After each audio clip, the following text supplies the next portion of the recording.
કાગોળ railway overbridge નજીક અકસ્માત, 3 ઇજાગ્રસ્ત। રાજકોટ જિલ્લાના જેતપુર તાલુકાના કાગોળ ખોડલધામ નજીક આવેલા રેલવે ઓવરબ્રિજ પર આજે એક ગંભીર ટ્રાફિક અકસ્માત થયો। i10 અને અર્ટિકા કાર વચ્ચે ટક્કર થતા 3 વ્યક્તિઓને સામાન્ય ઈજા પહોંચી।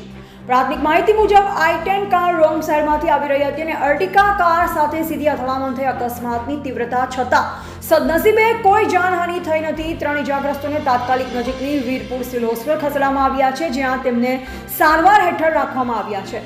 અકસ્માત બાદ સ્થાનિક લોકો અને વાહન ચાલકોની ભીડ ઉમટી પડી। ઘટનાને પગલે કેટલીક વાર માટે ટ્રાફિક જામ પણ સર્જાયો હતો। પ્રશાસન તરફથી ઘટના સ્થળે તાત્કાલિક પોલીસ અને એમ્બ્યુલન્સ પહોંચાડવામાં આવી અને આગળની કાર્યવાહી હાથ ધરાઈ।